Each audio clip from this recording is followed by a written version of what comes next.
Hello everyone, I hope you all are doing great. तो जैसे कि आरआरबी पीओ के इंटरव्यूज आने वाले हैं अभी कुछ ही दिनों में, तो हमें एक क्यूरियोसिटी होती है कि क्या सैलरी मिलने वाली है अगर हम यहाँ पे सिलेक्ट हो जाते हैं, एंड एक थोड़ा मोटिवेशन भी मिलता है जब हम सैलरी को देखते हैं। तो हमें ऐसा लगता है कि ओके, अगर हमने प्रिपरेशन थोड़ी स्लो भी कर दी होगी इंटरव्यू से रिलेटेड, तो हम थोड़ा सा बाउंस बैक कर सकते हैं कि चलो इतनी बस एक लास्ट स्टेप हमें बची है। अगर इंटरव्यू अच्छे से हो गया तो हम फिर इतनी सैलरी के लिए एलिजिबल हो जाएगा या फिर बैंक में सिलेक्ट हो जाएंगे। तो मैंने वही सोच के आज ये वीडियो बनाने का सोचा था। एंड इसी साथ मैं फिर आपको अलाउंसेस भी बताऊंगी कि क्या अलाउंसेस होते हैं जो भी होते हैं, एंड पूरा सैलरी स्ट्रक्चर। तो पूरा वीडियो देख लेना। एंड ये बिल्कुल न्यू ज्वाइनिंग की सैलरी स्लिप है, ये मेरी सैलरी स्लिप नहीं है, मेरे कलीग की सैलरी स्लिप है। एंड उन्होंने बिल्कुल इसी साल ज्वाइन किया है। अभी जो 2022 के सिलेक्शन हुए थे उनमें उनका सिलेक्शन हुआ था, जिसका रिजल्ट 1 जनवरी 2023 में लगा था, एंड जुलाई में उनकी ज्वाइनिंग हुई थी। तो ये उनकी सैलरी स्लिप है, तो ये बिल्कुल न्यू ज्वाइनिंग की सैलरी स्लिप है।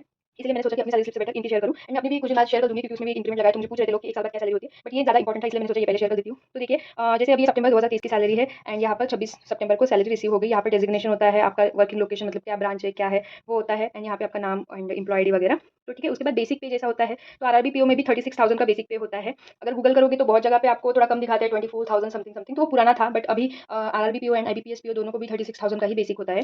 तो यहाँ पर 36,000 वो हो गए। एंड डियरनेस अलाउंस ये अभी जो भी स्लैब्स लगे हैं उसके according 15,900। And dearness allowance quarterly बढ़ते ही रहता है, तो इसीलिए आप सैलरी स्लिप भी देखोगे तो थोड़ा बहुत 500 हज़ार का डिफरेंस दिख के आता है डियरनेस अलाउंस के कारण। तो इसलिए लेटेस्ट सैलरी स्लिप पे ही डिपेंड रहना, ऐसा बिल्कुल मत सोचना कि कम मिलती है सैलरी, बिकॉज डियरनेस अलाउंस तो बढ़ते ही रहेगा। आप जब तक ज्वाइन करोगे तब तक और 2-3 क्वार्टर पास हो चुके होंगे, तो तब और बढ़ जाएगा, तो सैलरी आपकी बढ़ेगी ही, कम तो नहीं होगी इससे।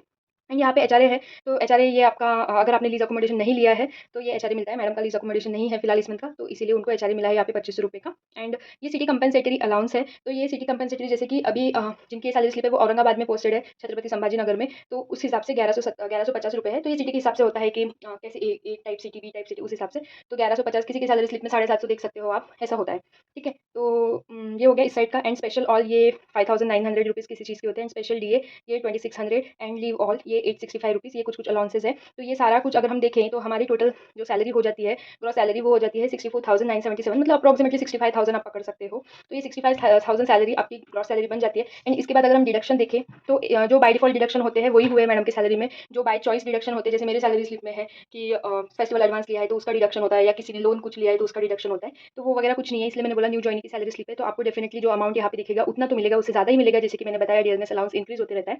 तो ये एक बहुत, इसको एक अच्छी मोटिवेशन मोटिवेशन कंसिडर कीजिए, बिकॉज देखो, जॉब मिलेगी, सिक्योरिटी, ये वो सेकेंडरी चीज़ें तो है ही है, बट हम काम किस लिए करते हैं? हम पैसे के लिए ही काम करते हैं। तो दुनिया में जो भी काम करता है वो पैसे के लिए ही करता है। अगर बिना पैसे से तो कोई भी काम करो बोलेगे तो आप क्या, कोई भी नहीं करेगा। तो इसीलिए मनी मॉनेटरी मोटिवेशन बहुत ज़रूरी होता है। तो इस मोटिवेशन को कंसिडर करके अगर आपने सोचा है कि अभी मतलब आप लेजी हो गए हो, या फिर आपने मतलब अपनी प्रिपरेशन जो इंटरव्यू के लिए है वो स्लो डाउन कर दिए, तो बिल्कुल स्लो डाउन मत कीजिए, बिकॉज अभी तो आपने प्री मेंस निकाल लिया है, आप बस एक स्टेप अवे हो आपकी जॉब से। तो इसीलिए बिल्कुल भी स्लो डाउन मत कीजिए। एंड जिनका नहीं भी निकला है मेंस, जो लोग अगले साल के लिए प्रिपेयर कर रहे हैं, तो उन्होंने भी ये मोटिवेशन रखना है, बिकॉज ये तो इस साल की सैलरी है, अगले साल तो और बढ़ जाएंगी जब तक आपकी ज्वाइनिंग होगी। तो इसीलिए ये मोटिवेशन हमेशा अपने दिमाग में रखना है। तो ठीक है, डिडक्शन की बात करते हैं। तो जो एनपीएस में कट्टा है हमारा ऑलमोस्ट 10% या कुछ कट्टा है शायद, तो जितना भी कट्टा है तो ये 5100 यहाँ पे कट हुआ है। एंड जितना हमारा कट्टा है उतना ही हमारा एम्प्लॉयर भी कंट्रीब्यूट करता है। तो अगर अगर इसको हम कैलकुलेट करें तो हर मंथ अपने एनपीएस अकाउंट, मतलब ये मैडम है तो इनके एनपीएस अकाउंट में अप्रॉक्सीमेटली 10,000 रुपये, 10,200 रुपये जा रहे होंगे।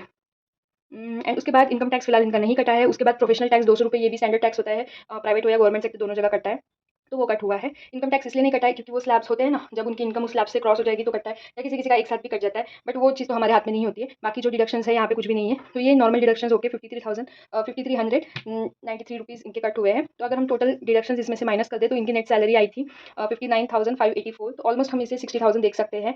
एंड इसके अलावा जो अलाउंसेस होते हैं, एंड ये बिल्कुल न्यू ज्वाइनिंग की सैलरी स्लिप है, आप अगर ज्वाइन करते हो तो आपको बिल्कुल इससे ज़्यादा ही सैलरी मिलेगी अगर आपके डिडक्शंस कुछ एक्स्ट्रा नहीं रहे तो। उसके बाद अगर हम अलाउंसेस की बात करें तो हाँ, आरआरबी में तो पता नहीं मुझे सारे आरआरबीज़ का, बट महाराष्ट्र के आरआरबी जो कि मेरी बैंक है, महाराष्ट्र ग्रामीण बैंक, तो उसमें लीज अकोमोडेशन की फैसिलिटी है, जिसमें हमें मिनिमम 4200 मिलता है। मिनिमम अगर कोई भी सिटी है, जैसे कोई रूरल पोस्टिंग में भी है ऑफिसर, तो उसको 4200 एक मिनिमम अमाउंट मिलता है। एंड उसके हिसाब से फिर बढ़ते जाता है। तो अभी मैडम औरंगाबाद में पोस्टेड है तो उनके हिसाब से उनको 5,000 रुपीज़ मिलता है लीज अकोमोडेशन का। एंड आई थिंक मेंटेनेंस भी मिलता है। अगर आपकी सोसाइटी में मेंटेनेंस है, आपकी रजिस्टर्ड सोसाइटी है जहाँ पे भी आप फ्लैट में रह रहे हो, तो उसका मेंटेनेंस कुछ 700 या 500 मिलता है। बट मोस्टली सोसाइटीज़ इतना रजिस्टर्ड नहीं होती है जो न्यू सोसाइटीज़ होती है, तो इसलिए मैंने भी कभी क्लेम नहीं किया है, तो इसलिए मुझे उतना आइडिया नहीं, बट मिलता है। अगर किसी की रजिस्टर्ड सोसाइटी है तो उनका मेंटेनेंस अगर सपोज 1000 होगा, 2000 जितना भी होगा, बट 500 या 700 रुपीज़ कुछ मेंटेनेंस का भी रियम्बर्स होता है। ठीक है, तो ये हो गया लीज अकोमोडेशन के बारे में। तो लीज अकोमोडेशन में और कैसा होता है मैं थोड़ा बता देती हूँ। जैसे अगर आपका 7,000 रेंट होगा किसी फ्लैट का, तो आपको 5,000 बैंक देगी, एंड 2,000 जो एक्स्ट्रा है वो आपकी सैलरी में से नहीं, एक्चुअली आपके अकाउंट में से कट हो जाएगा। सैलरी तो आपको जो आनी है वही आएगी, आपके अकाउंट में से बाद में वो कट हो जाएगा, जो भी आपका रेंट पेमेंट डेट है उस हिसाब से, उस डेट पे कट होकर वो ओनर को एनईएफटी वगैरह हो जाता है। या ट्रांसफ़र अगर उनका सेम बैंक में खाता है तो उनको ट्रांसफ़र हो जाते हैं। तो ऐसा लीज़ अकोमोडेशन का कॉन्सेप्ट होता है। लीज़ अकोमोडेशन मतलब ऐसा नहीं कि आप अगर जाके कोई बंगलो में रह रहे हो 15,000 का रेंट है या 25,000 रेंट है तो उतना देगी बैंक, उतना नहीं देती है। एक हर एक बैंक में मतलब चाहे कोई भी बैंक हो, कोई भी ऑर्गनाइज़ेशन हो, उनकी एक लिमिट होती है। तो उस लिमिट के ऊपर अगर आप ले रहे हो तो वो आपकी जेब में से जाएगा, ठीक है? उसके बाद फ्यूल अलाउंस ऑफ़िसर्स को मेरे बैंक में 20 लीटर्स का फ्यूल अलाउंस मिलता है। फ्यूल अलाउंस मिलता है जिसमें 20 लीटर्स अप्रॉक्सिमेटली अगर अभी करंट रेट देखें तो ₹108 का समथिंग कुछ रेट है। उस हिसाब से 2100 वो भी हो जाते हैं। तो 2100 फ्यूल अलाउंस के हो जाते हैं। एंड उसके बाद न्यूज़पेपर अलाउंस ये पर मंथ ₹150 मिलता है। तो हम उसे भी क्लेम कर सकते हैं। एंड उसके बाद रिचार्ज अलाउंस एक होता था जो क्वार्टरली मिलता था, बट अभी मैंने लास्ट वीडियो में बताया कि बैंक ने सिम पोस्टपेड सिम ही प्रोवाइड कर दिए है ऑफिसर्स को। तो पोस्टपेड सिम में अच्छा है ना, पोस्टपेड सिम मिल जाती है तो रिचार्ज का कोई इशू नहीं है। तो वो पोस्टपेड सिम पकड़ लो तो अभी अलाउंस नहीं मिलता, अदरवाइज कुछ 300 या ₹350 क्वार्टरली कुछ अलाउंस देते थे।